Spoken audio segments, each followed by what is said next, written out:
मैं 48 घंटों से नहीं सोया और एक ही जगह बैठा हूँ।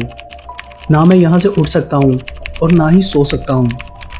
मैं एक ऐसी सिचुएशन में फंस चुका हूँ जहाँ शायद मरने के सिवा मेरे पास और कोई रास्ता नहीं है। मैं इस सब को पूरी तरह समझ नहीं पाया, लेकिन ये सब कुछ एक मैसेज से शुरू हुआ था जो मुझे डीप वेब पे ब्राउजिंग करते हुए रिसीव हुआ। Help me, please please please, for God sake, message में लिखा था।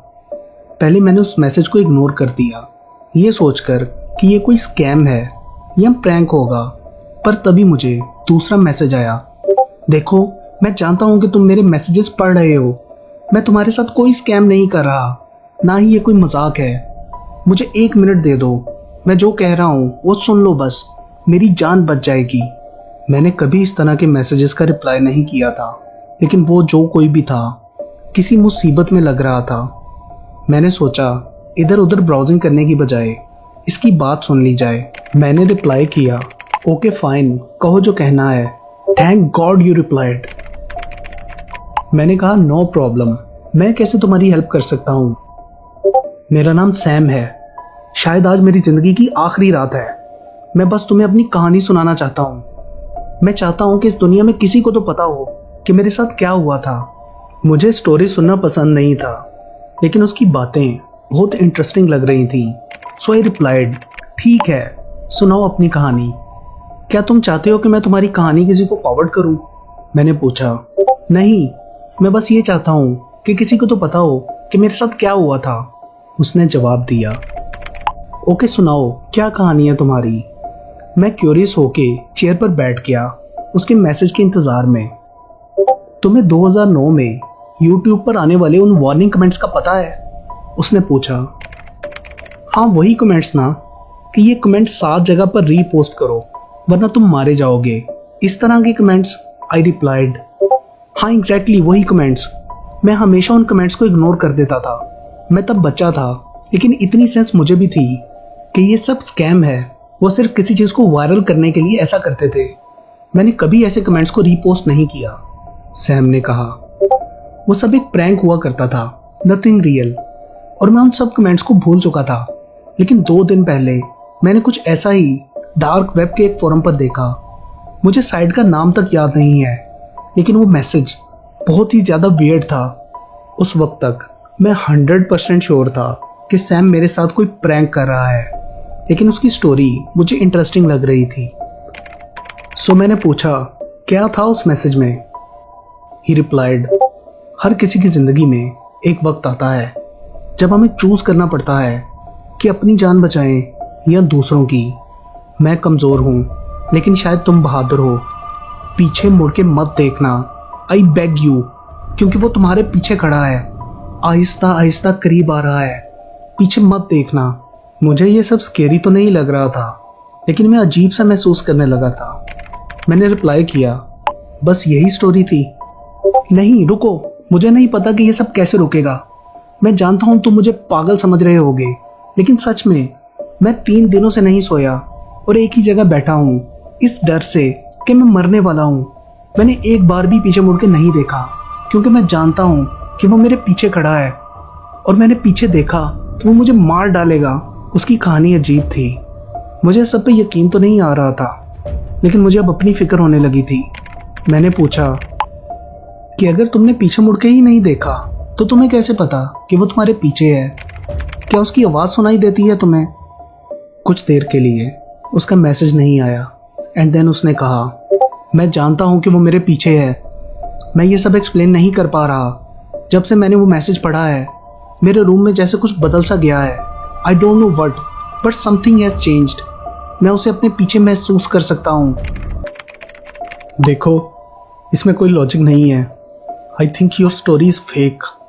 मैंने कांपती हुई उंगलियों से टाइप किया। मेरे हाथ डर से स्टक्ड थे। मैं नर्वस था। इस परेशानी की वजह मैं नहीं जानता। मेरा रूम लॉक था, लेकिन फिर भी मुझे यूं लग रहा था जैसे कोई मेरे रूम में एंटर हुआ हो। मैं पीछे मुड़ के देखना चाहता था, लेकिन मेरा दिल मुझे कह रहा था कि अपनी नजरें स्क्रीन से मत हटाना। मेरा दिल मेरे दिमाग के लॉजिक्स का साथ नहीं दे रहा था। मैंने वर्डली मैसेज किया, अगर तुमने उसको देखा ही नहीं है तो तुम कैसे कह सकते हो कि वो रियल है? तुम मुझे बताओ, क्या कभी कुछ बुरा होने से पहले हमें फील नहीं होता कि समथिंग इज रॉन्ग? हमेशा आंखों से देखना जरूरी नहीं होता, हम फील कर सकते हैं कि कुछ तो गलत है। मैं उसकी प्रेजेंस को फील कर सकता हूँ। Do you understand me? उसने कहा। मैं ये स्टोरी सुन के बहुत अनकंफर्टेबल हो चुका था और मैं इस कन्वर्सेशन को ख़त्म करना चाहता था। सो तुम मुझसे क्या चाहते हो? मैं तुम्हारी कोई हेल्प नहीं कर सकता, मैंने कहा। तुम ऑलरेडी मेरी हेल्प कर रहे हो ये कहानी सुनकर। यही मेरी लास्ट विश थी, ही रिप्लाइड। मैं साइन ऑफ करना चाहता था लेकिन मेरी हिम्मत नहीं हो रही थी। मैं चाहता था कन्वर्सेशन वो एंड करे। तो मैंने पूछा, देन और कुछ? उसने कहा, तुम्हारा नाम क्या है? मैंने पूछा, नाम की क्या जरूरत है? मैं अपनी जान बचाने वाले का नाम जानना चाहता हूँ। उसके उस मैसेज ने मेरे जिस्म में एक अजीब सनसनी सी फैला दी थी। ना मैं उसकी आवाज़ सुन रहा था और ना ही उसके एक्सप्रेशन मुझे नजर आ रहे थे, लेकिन फिर भी मैं ये ऑब्जर्व कर सकता था कि कुछ बहुत ही बुरा होने वाला है। मैंने टाइप किया, मेरा नाम लकी है। Thank you so much lucky. पर किस लिए? मैंने पूछा। मेरी जान बचाने के लिए। लेकिन मैंने तो कुछ भी नहीं किया। मुझे अपना रूम बहुत ज़्यादा डार्क फील होने लगा था। मेरे आसपास का टेम्परेचर अचानक गिर चुका था। मैं रूम से बाहर जाना चाहता था लेकिन मैं बहुत ज़्यादा डरा हुआ था। पीछे मुड़ने का हौसला नहीं हो रहा था। यूं लग रहा था कोई मुझे देख रहा है। तुमने अभी तक पीछे मुड़ के तो नहीं देखा? सैम ने पूछा। तुमने क्या किया है मेरे साथ? उसने कहा, मैंने तुमसे जो कुछ कहा सब सच था। बहुत सर्चिंग के बाद मुझे उससे बचने का एक ही रास्ता मिला था। जानना चाहोगे? मैं बहुत ज्यादा डर चुका था और मुझे सैम पर बहुत गुस्सा आ रहा था। मैंने रूडली कहा, मेरे साथ क्या किया है तुमने? उसने मेरी बात को इग्नोर करते हुए रिप्लाई किया, उसको मत देखना वरना वो तुम्हें मार देगा। वो तुम्हारी सॉल निकल जाएगा। अगर उससे बचना चाहते हो तो उसके लिए अगला शिकार ढूंढो और वो मैसेज आगे फॉरवर्ड करो। मेरा माइंड इस सब पे बिलीव नहीं कर रहा था लेकिन मेरी पूरी बॉडी डर के मारे कांप रही थी। मैं सैम की बातों को डिनाई करना चाहता था मगर मैं जानता था कि मैं अब अपने रूम में अकेला नहीं हूँ। I am sorry lucky, but मेरे पास और कोई रास्ता नहीं था। I am really sorry. मैं किसी को हर्ट नहीं करना चाहता था लेकिन मेरे पास और कोई चारा नहीं था। मैंने गुस्से में कहा, देन मैं ये मैसेज तुम्हें ही फॉरवर्ड करता हूँ। ये इस तरह काम नहीं करता, उसने जवाब दिया। मैंने पूछा, तुम्हें कैसे पता? उसने कहा, क्योंकि मैं ये ट्राई कर चुका हूँ। ये सैम का लास्ट मैसेज था। मैंने उसे कांटेक्ट करने की कोशिश की लेकिन वो साइन ऑफ कर चुका था। मैं अपनी चेयर पे ही ट्रैप्ड हो चुका था। ना ही वहां से उठकर जा सकता था और ना ही पीछे देख सकता था क्योंकि मैं जानता था वो मेरे पीछे खड़ा है। स्क्रीन ऑफ करके मैंने मॉनिटर में उसका रिफ्लेक्शन देखा।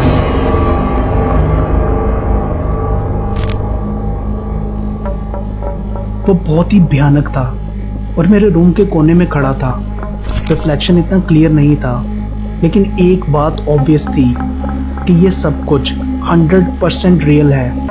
मैंने उस मैसेज को डार्क वेब पे जगह जगह पोस्ट करना शुरू किया इस उम्मीद से कि कोई मेरा मैसेज पढ़ ले और मेरी चैट ज्वाइन कर ले। मैंने हजारों मैसेज किए, मदद के लिए गिड़गिड़ाया लेकिन कोई मेरी तरह बेवकूफ नहीं था कि ऐसे मैसेज का रिप्लाई करे। सो इसलिए मैं अब इस सोशल फोरम पे हूँ। मैं 2 दिन से यहीं बैठा हूँ जब से मैंने सैम से बात की है। मैं अपने फ्रेंड्स और फैमिली को भी मदद के लिए नहीं बुला सकता। तुम लोग मेरी लास्ट होप हो। अब तक तुम लोगों ने ये वीडियो देख ली होगी और मेरी स्टोरी को भी जान चुके होगे। आई एम सॉरी कि मैंने इससे यहाँ पोस्ट किया लेकिन मैं मरना नहीं चाहता। काफी लोगों ने ये वीडियो देख ली होगी लेकिन वो सिर्फ किसी एक के पास ही आएगा। सो अगर तुम्हारे रोंगटे खड़े होने लगे और तुम्हें यूं लगने लगे कि कोई तुम्हें देख रहा है तो पीछे मुड़ के मत देखना।